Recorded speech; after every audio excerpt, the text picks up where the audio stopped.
जय हिंद दोस्तों, आपका स्वागत है आपके अपने channel MSF army news and history पर। आज आपको बहुत ही दुख के साथ बताना पड़ रहा है कि राजस्थान के नागौर जिले की जायल तहसील के गांव राजूदा निवासी हरिराम रेवाड़ शहीद हो गए। शहीद हवलदार हरिराम रेवाड़ सन 2010 में भारतीय सेना में भर्ती हुए थे।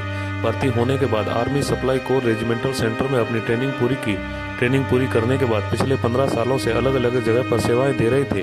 हाल फिलहाल उनकी पोस्टिंग जम्मू कश्मीर के बांदीपुरा में 13 राष्ट्रीय राइफल में अपनी सेवाएं दे रहे थे। आपको बता दें कि शहीद हरिराम अपने 5 भाई और 3 बहनों में सबसे छोटे थे। शहीद हरिराम के परिवार में उनके माता पिता पत्नी और 11 वर्षीय पुत्र नवीन और बेटी वंदना है। आपको बता दें कि शनिवार को जम्मू कश्मीर के बांदीपुरा में ड्यूटी के दौरान वो गाड़ी लेकर जा रहे थे, तभी गाड़ी पर से उनका कंट्रोल हट गया और वह गाड़ी फिसल कर गहरी खाई में गिर गई, जिससे वो बुरी तरह से घायल हो गए। आसपास के साथियों ने उन्हें निकाला और तुरंत ही नजदीकी अस्पताल में भर्ती करवाया, लेकिन उन्होंने इलाज के दौरान दम तोड़ दिया और देश के लिए शहीद हो गए। जैसे ही परिजनों और गांव वालों को हरिराम के शहीद होने की सूचना मिली तो पूरे गांव में शोक की लहर दौड़ पड़ी और पिता पत्नी भाई और बेटों का रो रो कर बुरा हाल हो रहा था। शहीद जवान का पार्थिव देह शरीर श्रीनगर से सेना के हवाई जहाज से बीकानेर लाया गया।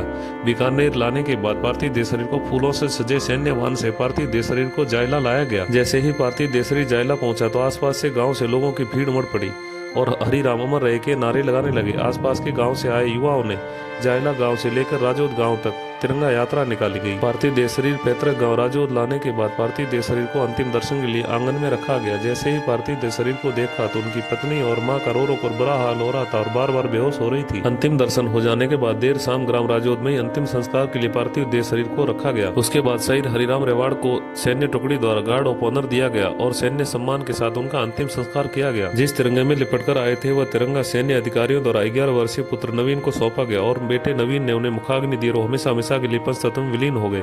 हम सैल्यूट करते हैं, नमन करते हैं देश के ऐसे वीर जवान को जो देश की सेवा करते करते अपने